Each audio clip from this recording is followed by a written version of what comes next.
Le président du gouvernement provisoire kabyle, Ferhat Mehini, a annoncé la proclamation de la renaissance de l'État kabyle le 20 avril 2024. Pour comprendre le contexte de cette décision, il faut revenir en 2018, le 3 juin.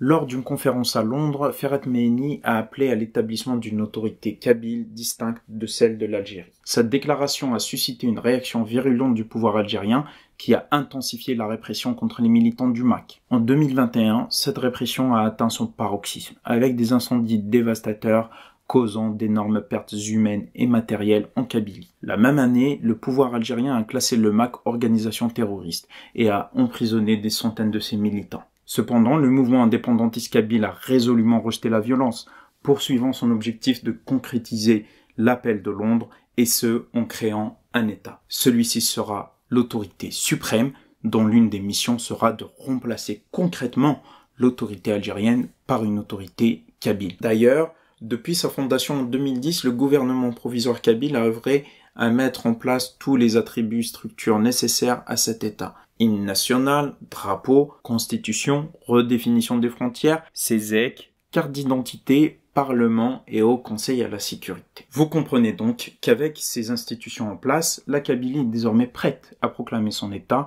le 20 avril à New York devant le siège de l'ONU. Ça aura lieu à 18h57, heure kabyle, en référence à 1857, l'année de la chute de l'État kabyle et de l'annexion de la Kabylie. À noter enfin que pour accompagner cette proclamation historique, le MAK a appelé à des manifestations populaires à Paris le 14 avril et le 20 avril à Tizi Ouzou, Touvieret, Vgaïet, Genève, Londres et New York. Quelles que soient les difficultés, quel que soit le sort qui me sera réservé, n'abandonnez jamais de mettre sur pied une autorité kabyle pour supplanter celle de l'Algérie.